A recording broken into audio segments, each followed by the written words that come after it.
You want to win in a startup competition in China or get some resources or grants in China, then you're at the right place, and I will teach you how to improve your pitch deck. As a basic rule of thumb, there are 4 things that you always need to keep in mind. First of all, never have less than 10 slides. Always have 11, 12, 20 slides, not 100, but always more than 10. Second of all, always have PDFs. Don't send a Word file or any other picture, JPEG or anything like this, just PDF. Super often we also see startups sending us links embedded in a PDF, in a deal room or something to download the pitch deck. Never have that. Always just send the pitch deck, nothing else. Try to keep it simple. Be below 50 megabytes. Nothing 1 GB, 100 GB or something. Reduce it down to 10, 15 megabyte and that's fine. Then have a look at your pitch deck and reflect a little bit. Are you really doing something for the Chinese market, or is it just a generic thing that you send to other markets as well? Do Control+F and look for China. And if you cannot find the word China in it, you have not localized your pitch deck. Try to reflect here and be honest with yourself. The overall structure should look a little bit like this. So have an intro, have a problem statement, have a solution statement, the revenue and investment slide, the clients, the competitors, the team. Those things are obviously what you need to have in any pitch deck. For China then, you should have patents and certificates, China market entry plan, city focus slide. Are you going to Beijing, Shenzhen, Shanghai? Each of this should be different. Your China traction. Do you have already any clients or letter of intents? And an easy one, if you ever had pictures of events or clients with Chinese clients, put them here, put them into the deck. 2 things you should not have in these overall structures is first of all contact, because the competition providers usually take them out anyway. And the second of all is raising money. Do not put there how much you're raising, because competitions are all about assessing, are you qualified? Not can we invest in you? This is for another matter. Keep this slide out. For the overall structure, as I mentioned before, try to reflect a little bit. Is China in the slides or is it not? Then try to think again, can you rephrase the problem statement maybe from the angle of China, or the solution statement, or the clients, or the competitors? All of this can be localized to the Chinese market. Spend a little bit of time here and the competition providers will see the difference. Coming to one of the most important things, clients, I will show you some examples here. So this is a good startup that won probably around 2 million RMB, so roughly 300,000 US dollar. What I told them is, if you have Chinese clients and they have international big brands, but they put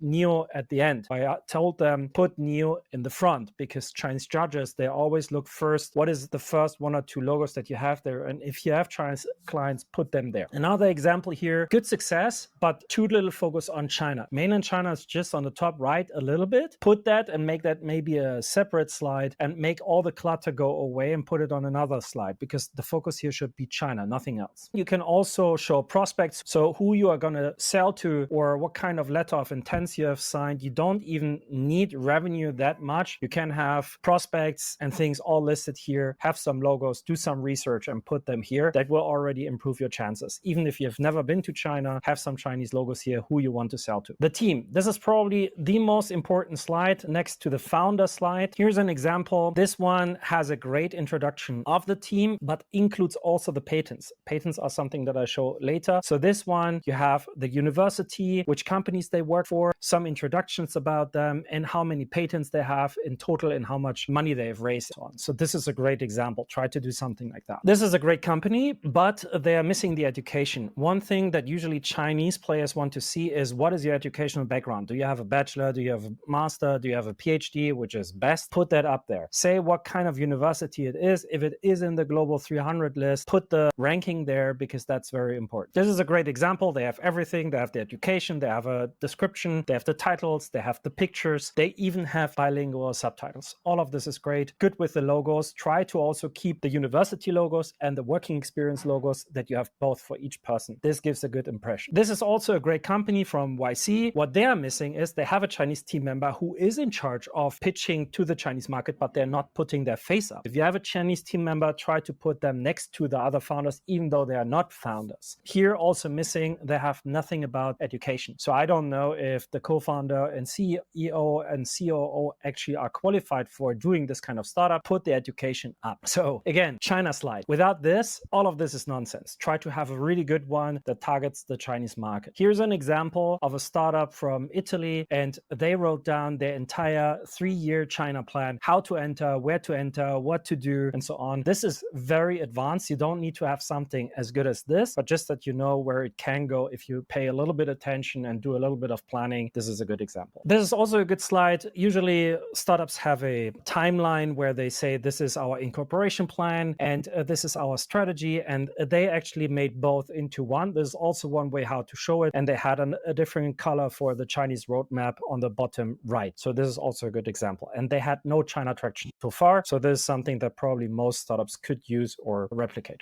The city market entry slide. This is something you need to be specific as much as you can. How are you going to enter? When are you going to enter? So the how is, do you use a joint venture? Do you set up a wholly foreign owned enterprise, a WOFE? When are you going to enter? Are you going to enter in Q3 2026 or which year, which month, when exactly? Because this will give certainty. Don't say, oh, we first want to close some clients and maybe then we will see. Be certain about this. Even though you're not really following this plan, but just have something written out that people could follow and believe that this could be possible. And last but not least, what are you going to spend in the market? So are you going to pay yourself a salary? How often are you going to fly into China? When are you going to set up the entity? How much are you going to put into accounting and so on and so on? All of this is important and it's not for free. You need to put down a number. So say something like $1,000, $5,000, $10,000, depending on your budget and your plan. This must be specific and in your city market entry slide. If you have it, amazing. If you don't have it, don't worry too much. We also have a lot of winners who won without having patents. But if you have patents, you need to list everything down that you have. Here's a good example where they wrote down their core technologies and their IPs, and they even wrote down the little numbers that you can follow the IP and check if they're for real. This is something for a smaller startup, but you can also think about it if you're a bigger startup and you have hundreds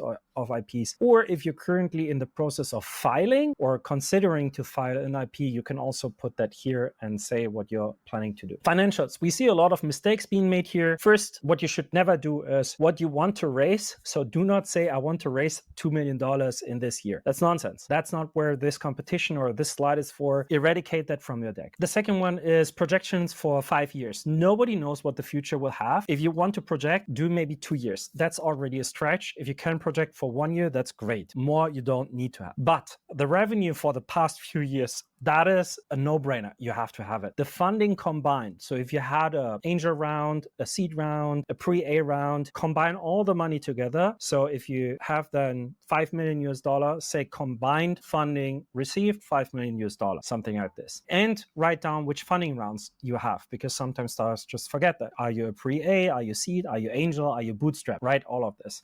By the way, if you have grants or something, you can also write that down, that you have not raised any round, but you have grants and secured so and so much money. Pro tip here, try to write both US dollar and renminbi, because the way how Chinese think and see numbers is very different how foreigners see that. So if you can spend a little bit of time on writing down $5 million US and how much that is calculated in RMB, then you will help already a lot. And here another pro tip, try to make the headlines, at least the headlines, bilingual, because most of the judges, most of the people looking at your pitch deck are Chinese, and they can read way faster if they understand your business in Chinese than in English. Of course, all of them, they should speak English, but you want to make it easier for them because they're looking at hundreds of pitch decks as well. Make it bilingual, first Chinese, then English. Thank you so much. We help every year thousands of startups. We had last year around $1.6 million that we helped international startups to close through our advices. So if you listen to our suggestions, you will improve your chances 100-fold to get into startup competitions, get good winning prizes, or get grants. You can use that for any of these things. And if you want to go to Beijing and later on pitch to Shanghai, be aware that you change your city slide from Beijing to Shanghai or Shenzhen, depending on what the city is about or the competition is about. And with that, you're well prepared.